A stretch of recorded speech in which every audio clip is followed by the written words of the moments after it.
Olá, boa noite. Eu sou a Carol Facina e esse é mais um Pode Com Ela. Hoje eu tenho duas convidadas mega especiais, porque afinal a gente está entrando em outubro e é um mês dedicado à saúde da mulher. Então, hoje aqui com a gente temos a doutora Juliana Estivaletti, ginecologista e obstetra, especialista em ultrassonografia e medicina fetal, mãe e esposa.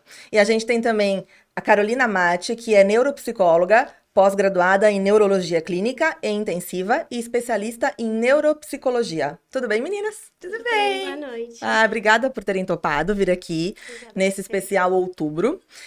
Como a gente tá com esse canal focado nas mulheres que empreendem, nas mulheres que têm multifunções, eu pensei que nada melhor do que a gente começar o mês, que é tão característico da mulher, o Outubro Rosa, falando sobre a saúde da mulher.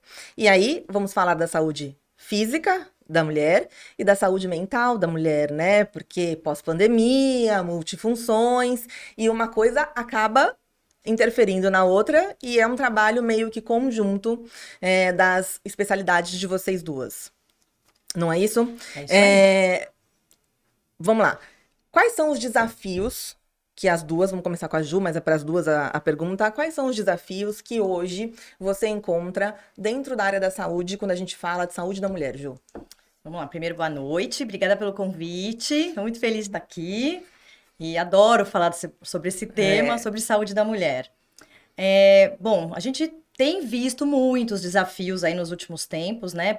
Justamente por isso que a Carol falou de a gente tá agregando muitas funções, então muito mais do que saúde física, hoje a gente se preocupa com a saúde mental e eu fiquei muito feliz de ter uma neuropsicóloga aqui para falar sobre isso, porque é uma questão e é uma questão muito ativa no consultório, em todas as rodas de conversa. Então, hoje a gente tem muitos desafios, porque a gente tem muita informação, e às vezes informações desencontradas, informações de má qualidade, as pessoas às vezes buscam diagnósticos no Google e se apavoram.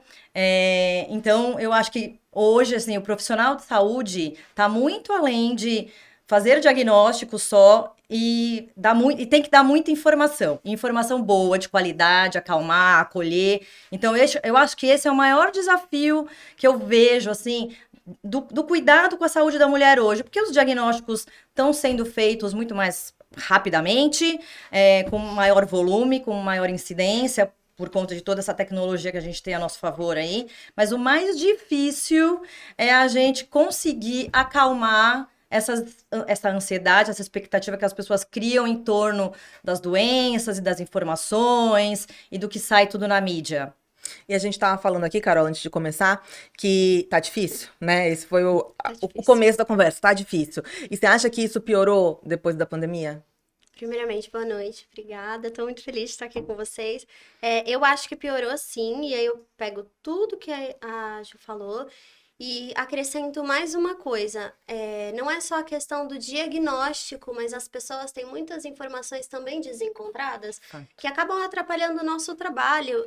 Então, por exemplo, mitos que ainda se propagam até hoje através da internet, coisas que as pessoas chegam lá já pré-estabelecidas. Então, ó, já tive gente que sentou lá e falou assim: eu tenho transtorno de não sei o que. Eu falei, uau, né? O que você tá fazendo Tudo aqui, bem, né? As pessoas já chegam com o diagnóstico pronto, né? Eu falei, tudo bom, né? Acho que você está no lugar errado. Então, assim, depois da pandemia, por que que isso piorou? Imagina as pessoas trancadas em casa o tempo todo, com as pessoas morrendo, a gente não sabendo do que estava morrendo, porque era um vírus novo. Toda essa informação e falando especificamente da mulher, independente de quanto é o pai, né? Ou aquela figura de responsabilidade ali, de vida com a mãe, toda a rotina da criança. Até, se eu estiver errada, a gente pode me corrigir, mas até por uma questão fisiológica da amamentação, daquele vínculo que está sendo construído com a criança, a mãe, às vezes, tem uma demanda maior do que o pai, do Às que a vezes, avó. né, Carol? Às vezes, Aí eu você tô foi bem tentando ser meiguinha. sutil. A mãe, às vezes, Eu tô tem tentando uma ser demanda. sutil. A demanda materna é infinitamente Exatamente. maior. E não termina nunca. E não termina nunca. Eu tive pacientes que tiveram que terminar a faculdade no meio da pandemia, amamentando a criança num peito, com a câmera daqui pra cima enquanto o marido dormia. Isso é muito comum. Tudo bom, né? A gente tem visto eu tenho visto, assim, muitos pais mais participativos no processo do cuidado, gestar até, assim, eu fico muito feliz quando o pai vai na consulta, porque eu falo, ninguém engravida sozinho, né? Quer dizer, hoje em dia até pode ser. engravida. Até pode ser, mas assim, é muito legal essa participação, porque não é a questão do pai ajuda. A questão do pai participa. O pai faz o né? mínimo. Exato, ele também tem que estar ali no dia a dia. Então é muito legal ver a participação desses pais enquanto cuidadores, enquanto responsáveis, dividir as funções com as mulheres. E hoje em dia não tem mais essa, a mulher trabalha, o homem trabalha, as funções são múltiplas dos dois. E né? fica Então, meio aquele negócio de, a mãe é responsável por fazer a rotina. Então, não são os dois que são responsáveis pela criação da criança? Deveria ser. Então, assim, né? Tem que ter essa participação. Sim. acabou que a mulher ficou mais sobrecarregada Muito mais. do que ela já estava na pandemia, porque ela se viu num momento também de fragilidade, estando em casa, como todo mundo, né? Todo mundo teve que se adaptar àquela situação. Mas E aí tendo foram que se lidar com crianças trancadas em dentro de casa. casa. Exatamente. Mas a Ju falou que tem notado o aumento da participação dos homens. Eu também tenho, né? Até porque a gente tem filhos em idades muito próximas, né? Então a gente percebe isso. Mas será que isso não tá acontecendo porque a gente tem falado mais sobre isso? Certamente. E cobrado mais. Eu acho que sim. A partir do momento que a gente saiu de casa e entrou no mercado de trabalho, é 50-50, a responsabilidade é a mesma, e aí aquela coisa, eu acho que a gente impulsionou essa mudança, nós mulheres aí ao longo dos anos. Sim, é um processo histórico, eu acho que sim, tem se vindo. e a gente tá criando filhos homens, né, eu que tenho filhos homens, eles assistem isso, eles veem essa parceria, porque não é a divisão, é a parceria. É isso Exato. mesmo. Isso, e é independente de quem tá em casa, tem que ser uma parceria de todo mundo ali, né, Exato. então... Mas é porque importante. antes a gente não falava muito disso, porque Não. era aquela coisa aceitada da mulher de que, Isso. olha, eu tenho que dar conta de tudo e você participa, passa o pano por cima, assim, né? Dizendo que tá tudo ok. Mas acho que hoje não. também era aquela visão utópica e romantizada da maternidade no geral, de que a mãe é aquela mãe utópica, aquela mãe que é a Mulher Maravilha. Gente, a Mulher Maravilha Não com certeza existe. tem transtorno de burnout e coisas várias. Exatamente, Tipo, com exatamente. Porque É não isso existe aí. uma pessoa que dê conta de tudo. tudo. Não. E Não. outra, aí você pega mulheres que cada vez mais se cobram. Não, porque eu Isso não tô mesmo. dando conta. Lógico que não dá conta, você é um ser humano, Nem você tem não que é um dar. robô. Exatamente. Né? E isso é uma coisa que a gente aprendeu. Eu, por exemplo, no consultório de ginecologia, eu falo que às vezes eu sou um pouco psicóloga, porque elas vêm com tantas demandas emocionais.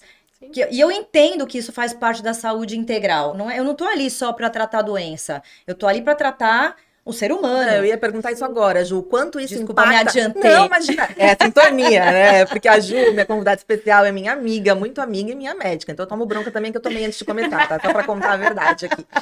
Mas eu ia falar isso, quanto isso impacta, quanto o emocional, e é por isso que a gente tá aqui hoje, quanto o emocional e tudo isso que a gente passa, né, na vida, impacta de fato na saúde física. E você deve ver isso Muito. todos os dias no consultório. Mas é muito, assim, parte-se do pressuposto que todas as doenças, ou a maioria delas, elas aparecem devido a alguma questão que você não conseguiu trabalhar. Então, tem a questão emocional envolvida aí, muito importante. Então, a questão do burnout hoje, você vê isso quase todo dia, né? Um monte de gente aí esgotada, porque não consegue dar conta do recado, e nem tem que dar mesmo, é isso que as pessoas precisam entender, e elas vêm em busca de uma medicação. E quando você fala, não é a medicação que vai te tirar desse burnout, não é a medicação. É a mudança do comportamento. Você tem que mudar seu estilo de vida, você tem que fazer uma atividade física, você tem que comer melhor, você tem que gerenciar o estresse. Essa é a parte mais difícil. O mais fácil é você tratar a doença. O mais difícil é você convencer a mudança de hábito e a mudança de comportamento. Porque entrou num automático. Eu sei fazer isso, é só assim que eu consigo viver. Então, quando você dá um passo para trás e mostra para elas que a sua doença tem que ser tratada de dentro para fora, porque aí sim a gente vai atingir a real causa desse problema, você vai viver melhor e vai tomar muito menos remédio. Sim, hoje você tem vários artigos, estudos, onde você quiser ler, em qualquer revista de medicina, de neuropsicologia, mostrando que realmente a psicossomatização, hoje em dia, ela é cada vez maior. Hoje, você pega artigos de oncologia que falam do quanto que um quadro de câncer, assim, pode evoluir muito mais rápido se você não tem uma preparação adequada do emocional do paciente.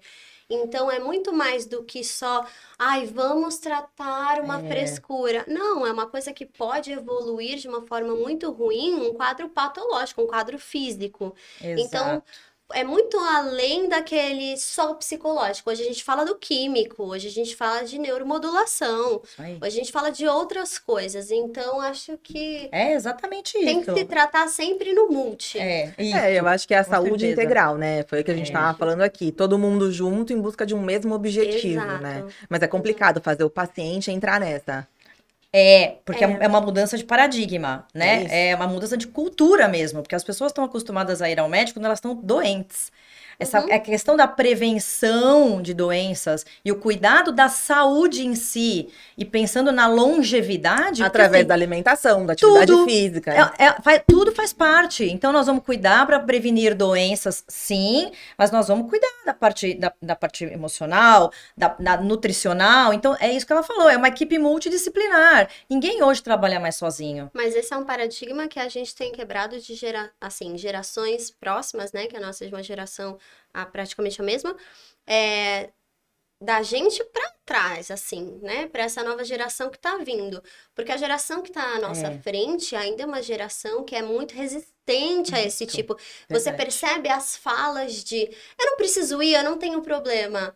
Todos temos. Se você quer lidar com eles ou não, aí é um critério seu, né? É um critério a ser isso. avaliado. Mas eu acho que é um paradigma que hoje, assim, a Você- saúde tá é isso aí. conseguindo trabalhar de uma forma em conjunto. Por exemplo, eu trabalhava no hospital na parte de cuidados paliativos. É outra coisa, gente. A equipe dos médicos, dos oncologistas chamavam a gente naquele nível de Carolina, o que que você acha? Você acha que que a nossa evolução, que o nosso diagnóstico tá condizente com esse paciente? Você acha que a gente poderia acessar a família? Aqui o quê? Gente, vamos colocar 15 anos atrás, não existia isso. Não existia psicólogo hospitalar. Né? Era bem Não raro, existia era psicólogo bem na raro. maternidade. Era bem raro, Nem bem sabia que tinha. difícil. Tem psicólogo hospitalar. Sempre Não, teve. na maternidade, por exemplo. Tem, sempre teve. Nossa, gente, nunca Sempre soube. teve psicólogo na maternidade, tem fono, tem uma equipe multi que é sensacional. E quando você tem todo mundo falando a mesma língua, todo mundo no mesmo propósito, eu falo, não tem como dar errado. O paciente evolui muito Muito bem. melhor, Mas muito a melhor. equipe tem que querer estar Conversando, né? Isso, exatamente. Todas. Faz parte isso, né? Faz parte, porque ninguém sabe tudo. Então, quando você divide a responsabilidade, é muito melhor para o paciente. E outra, você coloca o paciente no centro da decisão. Você não vai lá falar para ele o que ele tem que fazer. Ele participa da decisão. Olha, você tem esses caminhos. Você pode escolher. Então, esse caminho talvez seja melhor. É outra coisa do que você impor uma conduta que às vezes a pessoa não está preparada para E a pessoa aceitar. não vai seguir. E não vai seguir. Uma Exatamente. coisa que eu observei que fazia muita diferença é, assim, quanto mais resistente é o profissional em trabalhar em conjunto, quem sai perdendo sempre é o paciente. Porém, quanto mais em conjunto aquele profissional trabalha, menor é a pressão e a carga que ele sente sobre ele. Por quê? Porque ele está respaldado por uma equipe. Exato. Então a gente não está falando só de, esse profissional tá vindo aqui se meter E não na tem minha uma decisão unilateral, né? Tem uma decisão Não tem uma no decisão. coletivo. Exatamente. Não tem É uma um decisão. consenso, na verdade. Não é Isso, uma decisão, é um consenso. consenso. Lógico, às vezes baseado em evidência científica na maioria das vezes, Sim. óbvio, né? Porque ninguém faz nada da cabeça. Mas dentro de um saber profissional. Exato, né? Então, quando tem várias cabeças ali pensando, e eu acho muito legal, sempre gostei disso, e tem nos grandes hospitais isso, e eu acho que a gente tem que jura que eu trazer não sabia. isso Tem até pra... no SUS. Sim, Jura, que incrível, o né? SUS é incrível. O SUS é incrível. As pessoas não sabem, as pessoas só conheceram o SUS na pandemia, É verdade. né? Mas o SUS é incrível, ele tem muitos bons profissionais, ele tem uma rede sensacional. O que falta é as pessoas valorizarem o SUS e a E gestão, conhecerem, talvez. né, também, eu acho. Porque falta conhecimento sobre o assunto, falta um respaldo ali. Eu acho que a gente não tem acesso tão fácil às Eu informações. acho que não, porque querendo ou não, a gente vive numa bolha privilegiada que a gente pode pagar um plano de saúde. Mas quando você vê pacientes que não têm, eles têm um acesso assim. A gente tem o melhor sistema de saúde público do mundo. É verdade. Entendeu? Eu atendia mães, né, gestantes, que tinham, pacientes que tinham acabado de ter nenê e eu tava lá atendendo elas deitadinhas na cama delas e era SUS. É verdade. Eu concordo. SUS. Já trabalhei em inúmeros hospitais do SUS e eu posso falar isso que eu acabei de falar, assim, eu tenho orgulho de ter trabalhado em vários lugares, assim, que tinha toda essa equipe multidisciplinar e todo o respaldo e toda a estrutura que tem. É que as pessoas realmente não sabem. É lógico que às vezes a gente tem problemas de gestão financeira, porque nem lógico. tudo é perfeito, a gente tem Mas vários isso tem no problemas. SUS, tem na rede no- privada. tem em privada, qualquer tem em lugar. todas, exatamente. Basta tem em existir que todas. você tem problema de gestão financeira. Na minha casa, na Exatamente. sua casa, na casa dele, em qualquer lugar, né? Mas eu acho que as pessoas se apegam muito nisso. Então, por exemplo, elas pegam aquele local, aquela escola, aquele postinho, aquele hospital que tem problemas de gestão financeira, que às vezes tem uma roubalheira e fala assim, porque o SUS Generaliza. generaliza. A gente tem que tomar cuidado, porque Exato. o SUS é uma mãe. É, uma mãe. Já É fala, mesmo, né? verdade. Não, e eu conheço muitas pessoas, inclusive, que se mudam do país e voltam pro país para se tratar, porque Mas só vão várias. em médico aqui, em Eu tenho hospital várias aqui. pacientes que vêm todo ano fazer rotina ginecológica, vão ao dentista, vão no Porque lá fora cardiologista. não tem, né? Porque, primeiro que assim, não tem serviço de saúde gratuito, já não tem essa possibilidade. Você não tem um vínculo médico-paciente que nem você tem aqui no Brasil. É, Isso não não existe em mesmo, lugar verdade, nenhum do verdade. mundo. Que o médico, você tem o WhatsApp do paciente, que você, do médico, você tem abertura para falar, fica uma hora em consulta. Talvez no SUS, obviamente, não dê para fazer isso por conta do volume, né?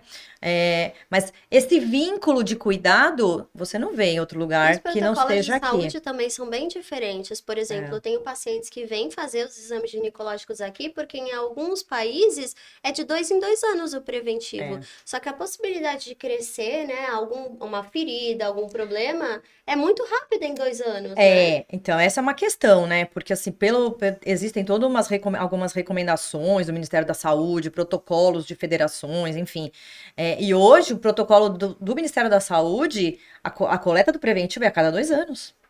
É que a gente tem uma cultura. Eu não sabia disso também, gente. Também Tô não adorando isso aqui, sabia. não sabia de um monte de coisa. tô descobrindo. Essa é nova pra mim. Pelo protocolo, você faz o preventivo a cada 2. Se você tem preventivos normais nos últimos 2 anos, você pode passar a cada 2 anos o Papa Nicolau.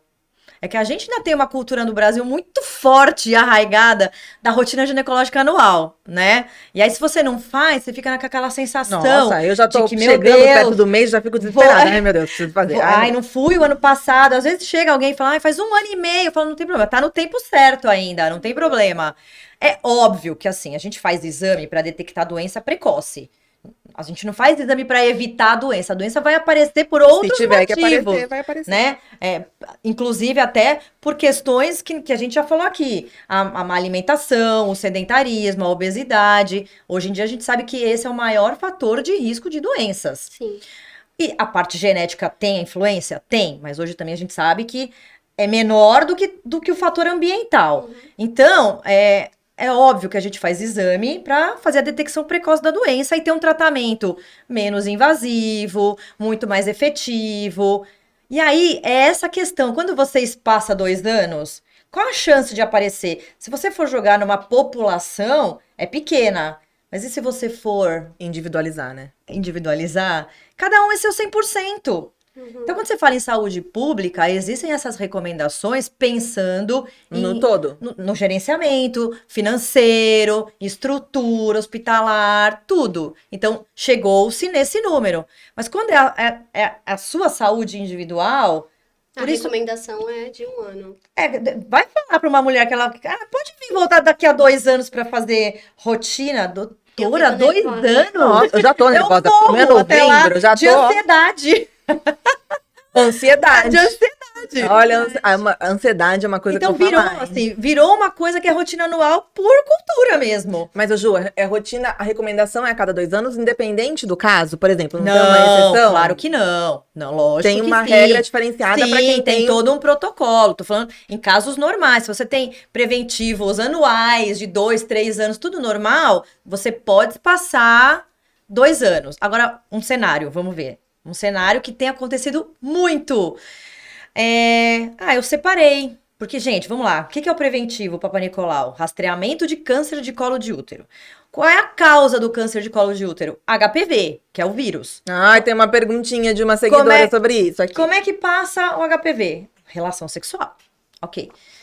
A maioria da população tem contato com o HPV de baixo risco, a maioria da população. Mas tem alguns subtipos lá que são os de alto risco, que são geralmente os que causam câncer de colo de útero. Então, a pesquisa tem que ser direcionada para esses, teoricamente. E aí você muda de parceiro. Você tá, sei lá, 20 anos casada. Aí você separa, muda de parceiro. Existe uma chance de você contrair um HPV novo nesse novo relacionamento? Sim, sim. Eu vou espaçar meu preventivo, que 2 anos atrás eu tava casada com o outro e agora eu tô casada com um novo.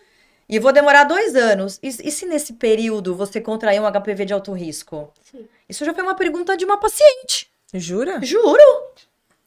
E eu fiquei pensando, sair do protocolo, porque é isso. E qual é a resposta? A resposta é: faz todo ano. Melhor. Entendeu? Quem garante que eu vou conseguir segurar 2 anos com aquela história que eu tinha previamente? Se é uma história nova? Não sei. Então faz de novo. Vamos começar uma história do zero. Respondendo a sua pergunta A Dani, a seguidora, perguntou qual é a importância da vacina do HPV, mesmo em mulher sexualmente ativa e com parceiro fixo. Então vamos lá. Ótima essa pergunta. Porque a vacina do HPV é dada em meninas e meninos que antes de iniciar a atividade sexual, né? Essa é a recomendação. Até 14 anos, não é isso? Até isso, exatamente. Aí você fala, bom, mas então uma mulher que já tá casada há muito tempo, ela não pode, ela não deve tomar? Teoricamente, ela não precisa, mas existe lá na recomendação que você pode orientar uma paciente de 40, 50 anos que está casada, tem vida sexual ativa. Por quê? Porque ela, de repente, tem lá ela tem uma relação desprotegida e vai ter contato com um HPV de alto risco. Qual é a intenção da vacina? A intenção da vacina é você diminuir formas graves da doença. Você até pode pegar o vírus, você até pode ter contato com o vírus. Você vai diminuir a chance de você desenvolver condilomas, que são as verrugas, e de câncer de colo de útero. Então, as pacientes que querem, eu recomendo. Eu falo, você separou, tá namorando, tá com parceiro novo. E outra, o pessoal mais velho tem a questão do preservativo. Eles não usam, que é diferente do pessoal mais novo. O pessoal mais novo tem mais a cultura do preservativo. O pessoal mais antigo, talvez por conta de não ter usado, falta de hábito. Sem preservativo não é só o HPV que é o problema, né? Não. Aí a gente aumenta o leque numa proporção surreal. Então, mas aí eu falo, se você teve uma relação na vida sem preservativo, você já correu o risco de pegar tudo. HPV, hepatite, HIV, tudo. Gonorreia, sífilis, tá voltando sífilis. Nossa, eu vi isso voltando também. mesmo. Sabe? Então, assim, não é porque hoje tudo tem cura, né? Tudo HIV. Eu vivi numa época que o HIV matava. E muito rápido, Então, né? a gente tinha pânico. Então, a gente usava preservativo porque todo mundo tinha pânico de morrer. Então, hoje em dia, se eu pegar, tem tratamento. Então, as pessoas ainda têm essa ideia, assim, do preservativo. Não sei, não gosto muito, mas todo mundo tem que entender que é necessário, inclusive para os casados. Ia falar isso agora, porque aqui a pergunta dela é: tem parceiro fixo, tá casado, ok, mas gente, você pode se garantir que não faz nada, mas e o outro? Exatamente. Como é que Era consegue uma colocar das a maiores mãozinha no fogo? incidências de mulheres contaminadas pelo HIV na época que surgiu a AIDS. Eram de mulheres casadas. E teve uma época, não muito tempo atrás, que aumentou muito a incidência em mulheres mais velhas. Então, a gente não pode minimizar. Então, eu acho que tem que Que é válido. que Se quiser e super puder válido. tomar. Ó, Dani, se Super quiser e puder válido. tomar, Manda bala que vacinas, toma tudo, gente. a gente aqui... Mas conversa com o seu ginecologista, pelo amor de Deus, né? aqui é Eu tô só um aqui só dando bate-papo, orientação. Aqui não é uma consulta médica, acho que fique bem claro. A gente tá aqui batendo um papo só pra esclarecer algumas situações, mas cada um vai no seu ginecologista. Eu vou aproveitar que eu tô com a minha aqui e já tô fazendo a consulta anual, porque tá for free hoje, então, né, a gente aproveita e fica aqui mesmo já. Qual a próxima pergunta? Eu tenho uma dúvida, mentira. Mas pra você eu respondo até no WhatsApp. Ai, olha que incrível. 24 horas é um plantão. E ela que disse que se livrou dos pago plantões, pouco, né? gosto da amizade. Aqui a gente faz troca, a gente troca tudo. Aqui essa amiga Tá é em pra casa, tudo. aqui tá em casa. Carol, depressão. E aí você começa, depois a gente faz o link pra ela sim. da depressão, porque ela aparece de muitas formas e na gestação e pós-gestação e na vida normal da mulher que não é normal. Climatério. E no climatério. Sim. Como é que a gente pode fazer eu fiz uma pergunta antes de começar aqui o podcast, eu vou repetir porque era uma dúvida que eu tinha e eu acho que outras pessoas podem ter e é válido a gente explicar. A Carol é neuropsicóloga e a minha dúvida era qual era a diferença da neuropsicologia para a psicologia. E agora a Carol vai explicar e depois a gente faz o link para essa pergunta, que é as formas que vocês têm dentro da neuropsicologia de fazer essa identificação da depressão. Tá. A neurologia, né, é um médico que se especializou em neurologia. Ele é especificamente voltado para diagnosticar e tratar aquela patologia.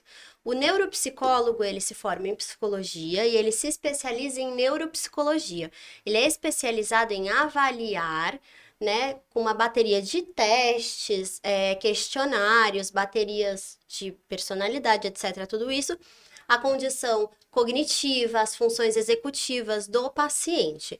Então, por exemplo, quando você tem, por exemplo, um quadro depressivo moderado para grave, a gente acha que a depressão, a pessoa só fica triste e chora o dia inteiro. Não, nós temos toda uma cascata endócrina de situações que acontecem, né, na forma hormonal mesmo, na questão dos neurotransmissores dentro do cérebro da pessoa, onde isso vai afetar, inclusive, a neuromodulação, a forma como esses neurônios se conversam. Afeta muito, por exemplo, a atenção.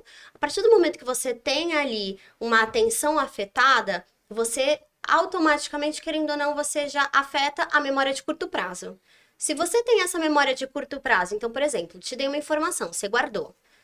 Você vai começar... Adore, né? Adore. Adore é exatamente isso. Adore A Dori, ela tem exatamente um problema temporal que ela não consegue reter informações. Ela tem problema na memória de curto prazo. Se você não retém uma informação por 5 minutos, você não consegue mais reter essa informação por 1 hora. Entendeu? Então, você percebe muito isso no depressivo. Por exemplo, muitas grávidas já têm a memória um pouco afetada durante a gestação. Isso é fisiológico. Isso é fisiológico, Jura? né? Aham, E depois perdura isso? Tô perguntando porque faz Não, 14 graças anos. a Deus. Filha, Não, mas eu ando bem graças Dori a Deus. ultimamente. Não, A Dori tá me perseguindo. mas, por exemplo, a depressão pode muito piorar isso, pode piorar demais. E, por exemplo, uma coisa que é bem interessante, a gente observou que pacientes depressivos que tiveram Covid, Oh, meu Deus. e principalmente Covid na gestação, alguns não conseguiram retomar o índice de memória que eles tinham anteriormente. Então, a gente está falando de parte endócrina, de neuromodulação, a parte química, além de só um psicológico. Então, como que a gente observa? Então, você percebe, às vezes, aquela pessoa que ela perdeu o propósito, ela não sabe mais o que ela tá fazendo aqui, o que ela quer fazer, para que ela serve. Ai, por que eu tô aqui no mundo? Aquela pessoa que às vezes só dorme, aquela pessoa que começa a fugir de contextos e situações sociais, pessoais, aquela pessoa que não consegue mais reter uma informação, aquela pessoa que a atenção, você percebe que aquela pessoa, tipo, quê? Você percebe que a pessoa não consegue mais focar. Às vezes é uma pessoa extremamente irritadiça. Então, as pessoas acham que o depressivo é só aquele que chora o dia inteiro. Não, às vezes você respirou, a pessoa, o que é? Precisava respirar assim? Aquelas explosões de raiva. Então, assim, tem várias formas de você observar. Aí a diferença do psicólogo. O neuropsicólogo vai fazer essa avaliação e o psicólogo ele vai tratar este comportamento para ajudar a diminuir alguns sintomas e principalmente as causas que levaram a essa depressão. Porém, quando você faz assim uma análise do panorama do top 3 ali de tratamentos para depressões, ansiedades, transtornos mentais, você tem. Em terceiro lugar, aquela meditação, a mindfulness, mas não é fazer uma vez ou outra, não, é você ter a rotina de fazer todos os dias, sempre estar se superando, conseguir focar, porque existem vários artigos que demonstram que a meditação ela consegue mudar a frequência das ondas cerebrais e produzir várias questões positivas. Em segundo lugar, vem a psicoterapia, também numa condição mais ideal. O paciente está focado, o profissional está focado, eles trabalham em conjunto. Mas, em primeiro lugar, aí estamos falando da elite, a elite é o quê? Terapia e medicação. Ai, mas é um psicotrópico, é um neurotrópico. Gente, a gente está falando de um problema químico. Então, a pessoa não chega, né? Ninguém chega... Nossa, mas ótimo esse gancho, porque a gente tem um problema na sociedade. A sociedade não enxerga a saúde mental como uma doença. Não. Né? A gente não. tem uma Chega com barreira ali. frescura. É isso. Mas quando você tá com uma infecção, você pede o quê? Antibiótico. Você Sabe não qual é a vai diferença? mudar. Eu acho que quando você está com infecção urinária, você tem uma doença que é diagnosticada. Fiz um exame de urina e está palpável, alterado. né? A Tem um saúde exame. mental, as pessoas acham que é balela, porque Porque não tem uma alteração no exame. Mas tem alteração no comportamento. Se você for- Depende, né? Depende mesmo. Depende que porque ela pode falar sobre isso, principalmente no pós-parto. no pós-parto e no climatério, que são as fases da vida da mulher, onde ela tem umas alterações hormonais intensas e acentuadas e que aparece muito a Mas depressão. é depressão mesmo? Depressão mesmo. Depressão é um sintoma do climatério. E muitas vezes é tratado como depressão e, na verdade, é falta de hormônio. E qual é a incidência? Você consegue mensurar no seu universo, Ju? No meu é muito, né? Porque eu faço muito climatério. Então, Então mas eu tenho é- vários psiquiatras, por exemplo, em neuro, que encaminham pra mim pacientes que estão tomando diversos antidepressivos e que não melhoram. E aí, quando você tem esse olhar do. Lógico que não melhora. A pessoa, na verdade, não tá precisando de medicação. Ela tá precisando de uma modulação hormonal. Ela tá precisando de uma reposição de hormônio. Então, Que incrível, né? Acontece muito.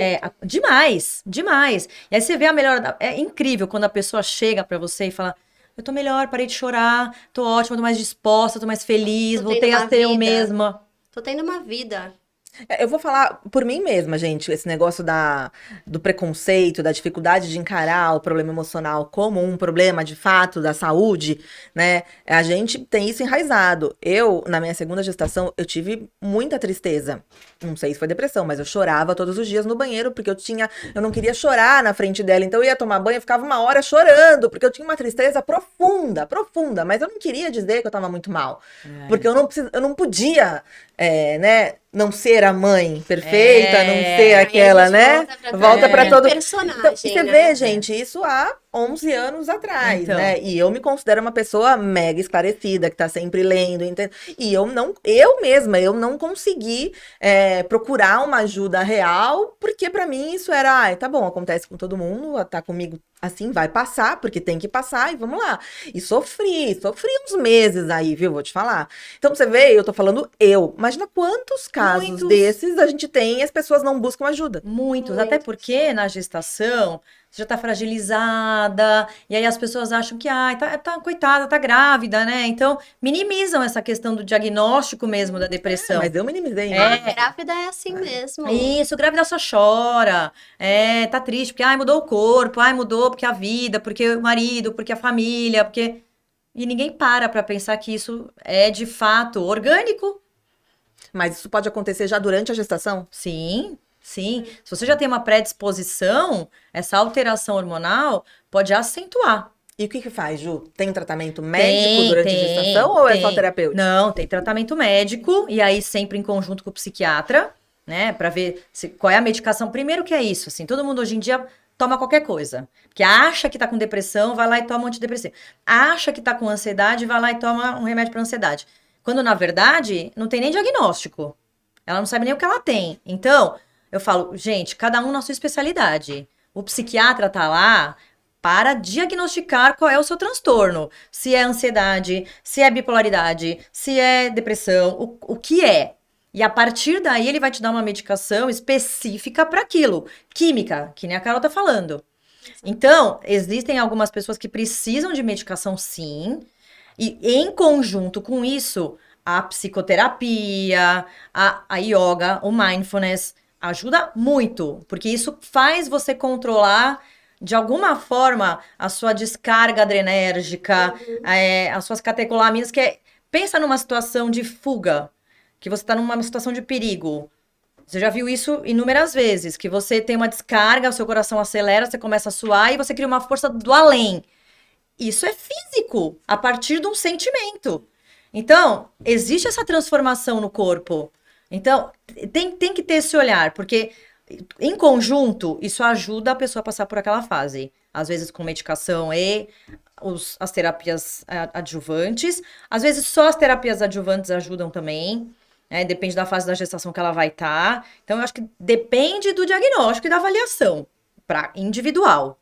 Entendi. Cada caso é um caso. Cada caso é um Eu caso. costumo fazer uma analogia do seguinte, é como se assim, cada um de nós, a gente vivesse num prédio que tem um alarme de incêndio no corredor.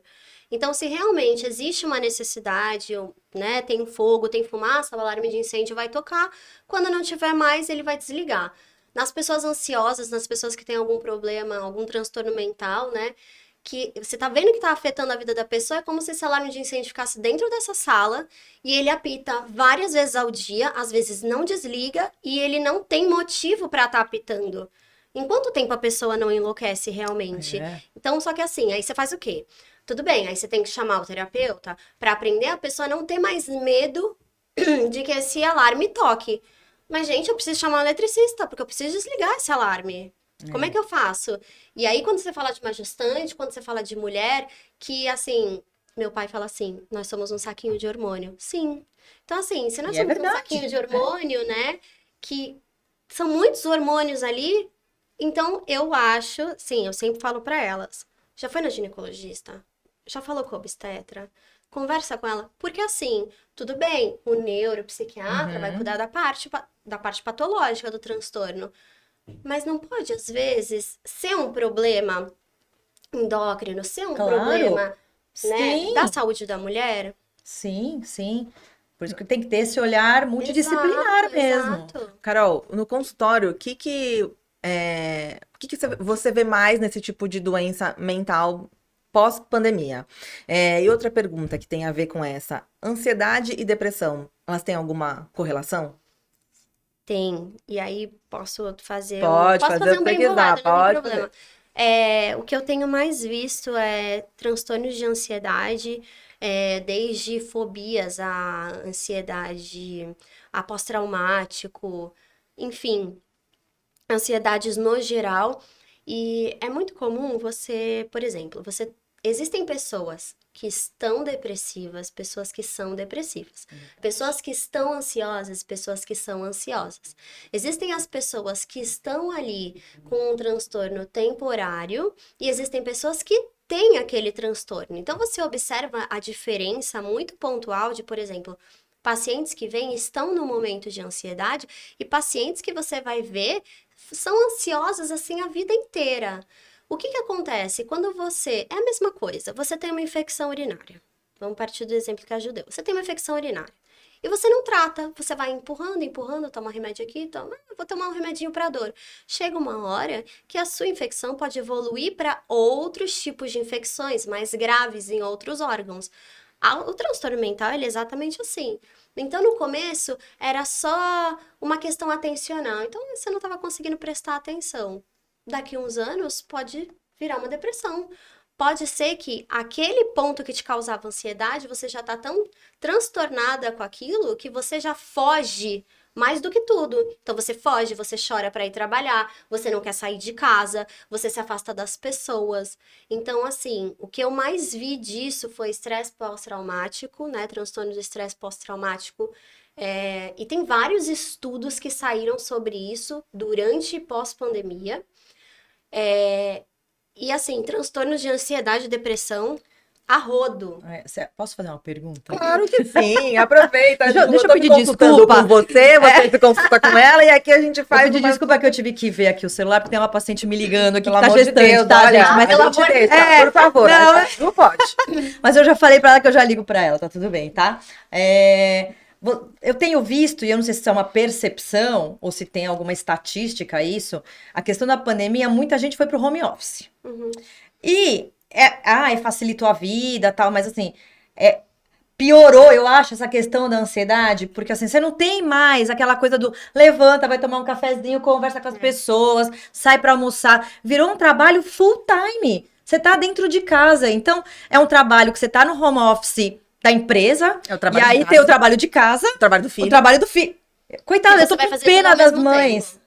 Tudo ao mesmo tempo, Tudo né? ao mesmo tempo. Porque, Não, então, mas essa multifunção piora isso? É essa a pergunta, Ju? a questão do estresse pós-traumático, assim, porque eu tenho visto isso, as mulheres muito mais ansiosas agora com essa questão do pós-pandemia, home office, do que antes do Então, pós-traumático, assim, da pandemia, que eu As quero mulheres, dizer. elas já têm uma maior propensão, então, tipo, enquanto elas ficam de 10 a 25% de estatística ali de maior propensão a desenvolver ansiedade e depressão, do que os homens, que é, por exemplo, de 5 a 12%. Nossa, mas é muita diferença, né? E não é só Meu por Deus. questão hormonal, é uma questão social também. Até porque, vamos falar a verdade, a gente tá falando aqui de multifunção, mas assim, ao mesmo tempo que a gente conseguiu direitos, a gente conseguiu A gente um pouco de adquiriu lugar, deveres, né?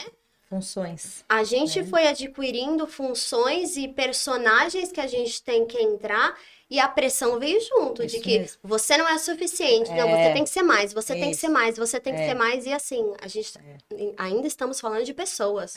Isso mesmo. E essa questão do home office, sim, tanto é que o número de afastamentos por conta de burnout durante e depois da pandemia praticamente dobrou. É mesmo. Foi muito Dobrou, mais triplicou, alto. eu acho. Porque e outra, muitas empresas usaram disso, porque assim, você tá na empresa, você tá fazendo Pra hora diminuir extra. custo, né? Isso, Você exatamente. tá em casa, você vai trabalhar. Você usa a sua internet, você usa a Mas sua aí luz. o que você faz? Contrata uma boa advogada, É. faz um contrato de Isso. prestação de serviço home office perfeito. Muita gente entendeu? fez isso, inclusive, né? Pegou as mensagens de chefe mandando mensagem Muita gente. 11 horas da noite e anexou isso em processo. não Muita foi? gente. Né? E façam isso. Porque virou um problema multidisciplinar. Virou, Não né? Virou um problema só Virou. mental, físico, É. virou um problema pra todo mundo, né? Até porque ninguém sabia como Exatamente. lidar com isso, vamos combinar. Né? A gente tem que usar a tecnologia ao nosso favor de forma com bom senso, de forma forma sensata. útil. Olha, eu sou uma pessoa que não funciona em home.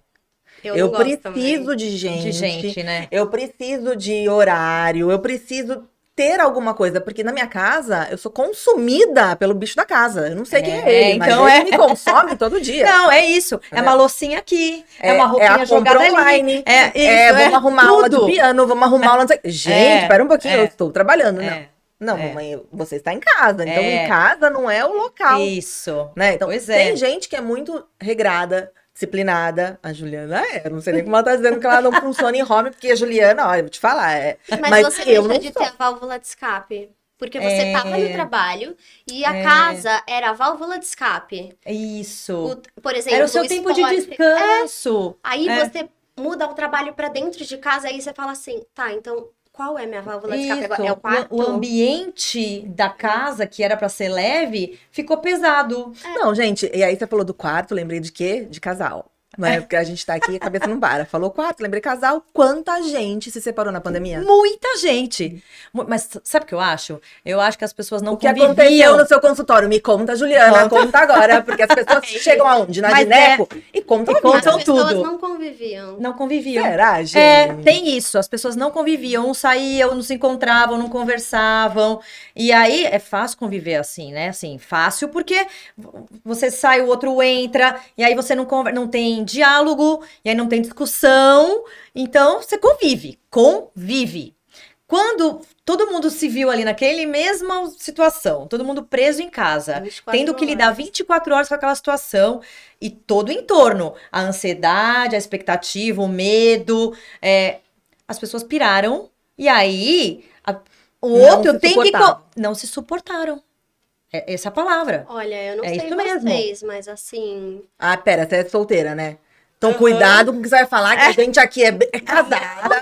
Não, eu ia falar que eu não sei vocês, mas, por exemplo, eu passei a pandemia inteira com os meus pais e tinha dias que eu olhava assim pra cara deles. Eu amo muito meus pais, a gente dá super bem. Às vezes a gente sai de fim de semana só nós três pra comer. E eu olhava pra cara deles e eu falava assim: meu Deus, como eu odeio vocês.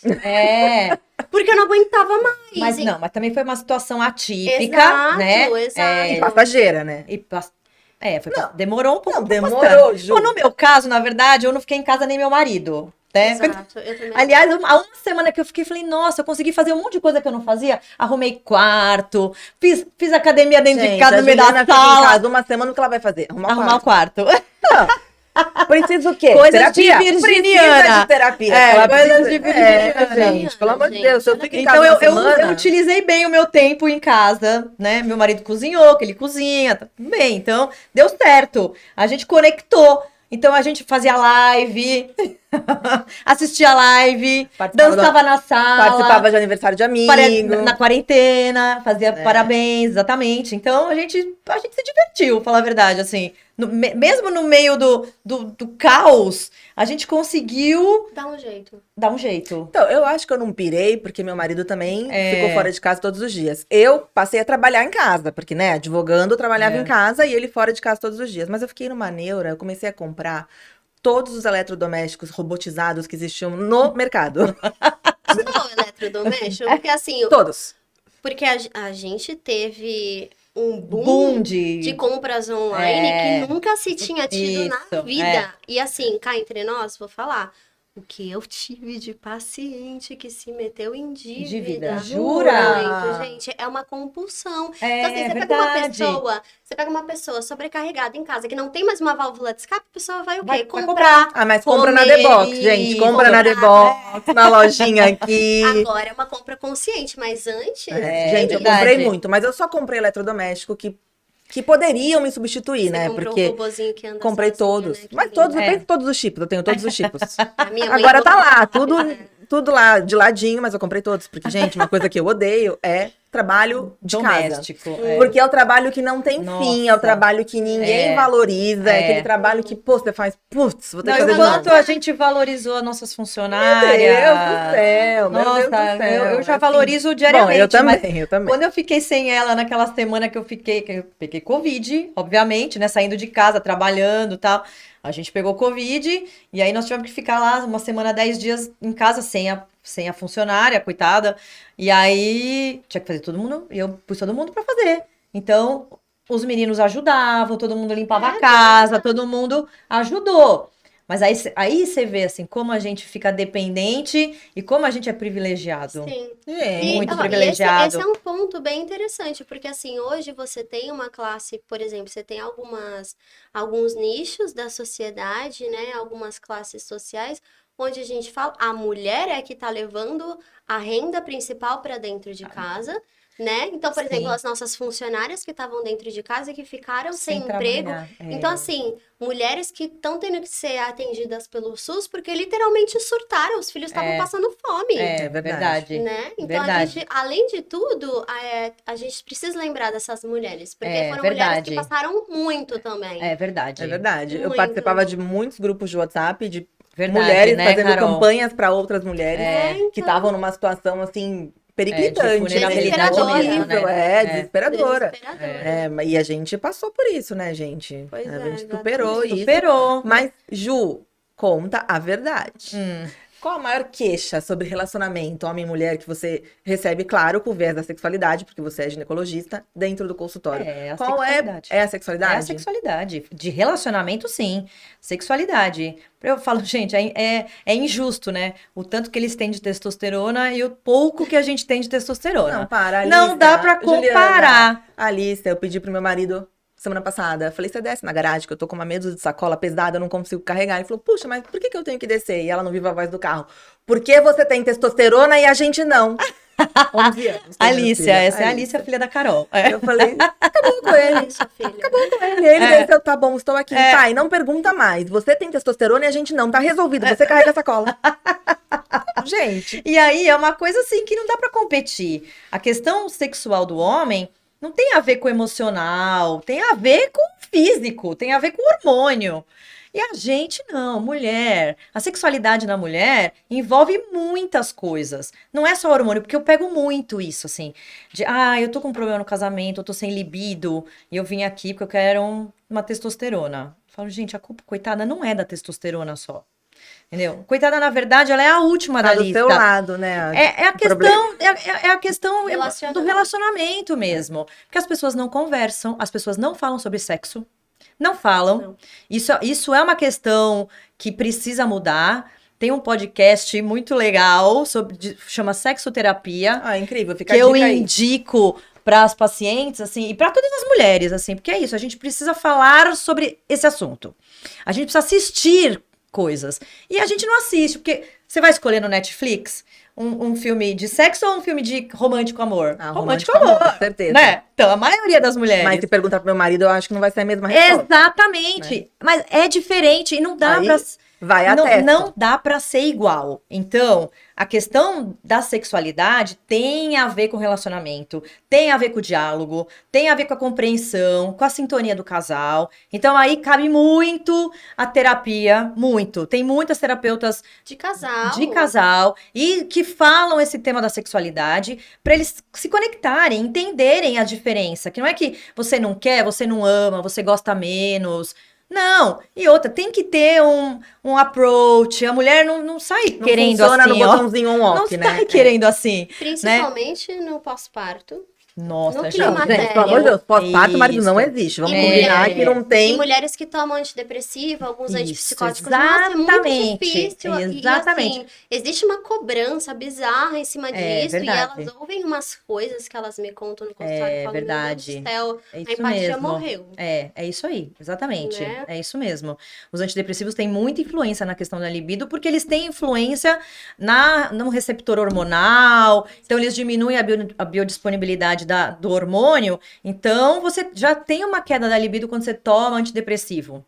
Então, você fica numa dualidade, né? Meu Deus, eu preciso tomar antidepressivo, mas e agora? Eu tenho que corresponder lá com o marido, né? Então, isso tem que ser conversado, isso tem que ser exposto, tem que ser falado. Mas essa falta de libido, Ju, pode ser também química na mulher ou não? Hormonal, você diz? É, hormonal. Tem a questão, sim, tem a questão hormonal. Pode sim, ser também. Pode ser também. Isso é um dos pilares, não é sozinho. É isso que elas precisam entender, que não é só a testosterona, não vai fazer milagre. Tudo bem, às vezes precisa da testosterona? Precisa. Mas tem que trabalhar todo esse entorno. O que é a testo? Explica direitinho. A testosterona é um pra quem não hormônio sabe. sexual masculino, mas que a mulher também produz lá na cadeia hormonal. E qual é a função basicona dele, assim? Da testosterona é melhorar a disposição, ela melhora o ganho de massa muscular, ela melhora a libido, melhora o humor. Então, Ai, gente, onde vende esse pote? Então tem os benefícios da testosterona, mas lógico, não é pra todo mundo, tem as suas indicações. Claro, todo mundo com seu médico, a gente vai repetir, todo mundo com seu médico. E ela não é um remedinho milagroso que vai melhorar a sua vida, porque hoje tudo é isso, né? Virou uma coisa que tudo eu vou resolver com a testosterona. E não é só isso, tem todas as outras questões envolvidas aí. Agora vamos. Tá acabando o tempo, gente. Ela só mostrou ali pra gente, já tô poxa. nervosa porque o Ai, papo tá tão poxa. bom que a gente podia estender isso, Carol. Tá muito bom. Mas vamos entrar no assunto específico, porque a gente tá aqui na primeira semana de outubro, falando da saúde da mulher. A gente já falou de muitas coisas que envolvem integralmente a saúde da mulher, mas vamos falar especificamente sobre prevenção de câncer de mama, que é o mote de outubro. Ju, o que as mulheres precisam fazer? De quanto em quanto tempo, se acharem alguma coisa, como elas devem prosseguir, dá um geralzão assim do que deve ser feito. Tá. O Outubro Rosa, na verdade, é um movimento que foi criado para se lembrar do câncer de mama e diagnóstico precoce do câncer de mama. Por quê? Porque quando você faz um diagnóstico precoce, você tem tratamento e maior sobrevida. Então, hoje em dia, câncer de mama não é mais sentença de morte como era antigamente, né? Então, é lógico, ninguém quer receber essa notícia, ela é impactante, mas a gente tem que ter esse olhar de falar, calma, tem tratamento. E tem tratamento. Então, hoje, qual é o rastreamento do câncer de mama? Mamografia. Esse é o exame principal no rastreamento de câncer de O mama. ultrassom não conta? Não, É uma ultrassom dúvida minha. então, ultrassom não é rastreamento de câncer de mama. O ultrassom só deve ser feito para complementar a mamografia, ou em alguns casos específicos, obviamente, né? E ele é Você- indicado a partir de que idade? Porque eu, por exemplo, eu tenho 30, eu nunca fiz.